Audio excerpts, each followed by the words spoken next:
Welcome, guys. My name is Aadi. I'm from Aadi Academy. How are you doing? I hope you're doing good.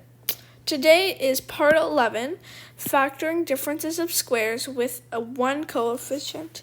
Here we have 20x squared minus 125. Step 1 is mapping to the right formula. Since this has two terms, I automatically know that it will go to formula 2. Step 2 is try to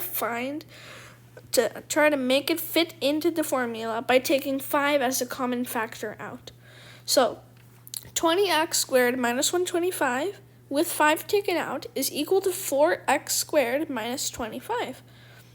Or 5 parentheses 2x whole square minus 5 square,